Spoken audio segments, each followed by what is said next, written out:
بسم اللہ الرحمن الرحیم۔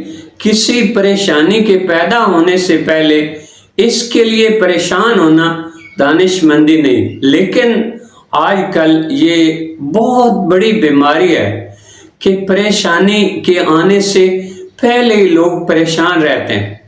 اگر کسی ٹائپسٹ کو ملازمت سے قبل ایک ایسے کمرے میں لے جایا جائے جہاں ہزاروں لاکھوں خطوط اور کاغذات کے ڈھیر لگے ہوئے ہیں اور اس کو بتلایا جائے کہ یہ دوران ملازمت اس کو ٹائپ کرنے ہوں گے، تو سوچنے لگے گا کہ میں اس ملازمت کو کیا کرنا ہے۔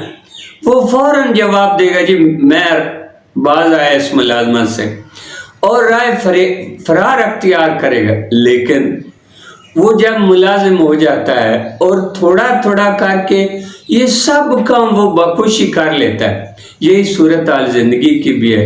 ہزاروں لاکھوں مسائل اور پریشانیاں ایسی ہیں جن سے ہمیں زندگی میں سابقہ پڑتا ہے اور جنہیں ہم نے حل کرنا ہوتا ہے۔ ہماری زندگی کے کئی محاذ ہوتے ہیں جن محاذوں پر ہم نے لڑنا ہوتا ہے اور پریشانیوں کو شکست دینا ہوتی ہے۔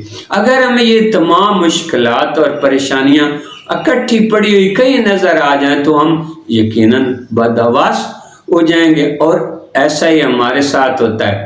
ڈپریشن ہوتا ہی اس وقت ہے جب ہم مسائل کو اکٹھا دیکھتے ہیں اور اکٹھا دیکھنے کے بعد یوں محسوس کرتے ہیں کہ اب میں کدھر جاؤں، اور اپنے آپ کو بے بس محسوس کرتے ہیں، تو اس وقت ڈپریشن ہوتا ہے۔ لیکن یہی مسائل ایک ایک کر کے ہم جب حل کرتے ہیں، جب ان پر فتح پاتے ہیں، تو ان میں ہمیں کنفیڈنس آ جاتا ہے، ہمیں ایک زبردست قسم کی خوشی پیدا ہوتی ہے۔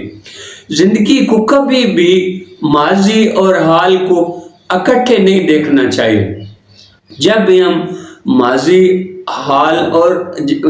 ماضی اور مستقبل کو اکٹھا دیکھتے ہیں اور ان کے مسائل اور پریشانیوں کو اکٹھا دیکھتے ہیں، تو ہم یوں محسوس کرتے ہیں کہ پریشانیوں کا انبار ہے جس کے نیچے ہم دبے ہوئے ہیں، اور اس وجہ سے ہمیں ڈپریشن اور انگزائٹی پیدا ہوتی ہے۔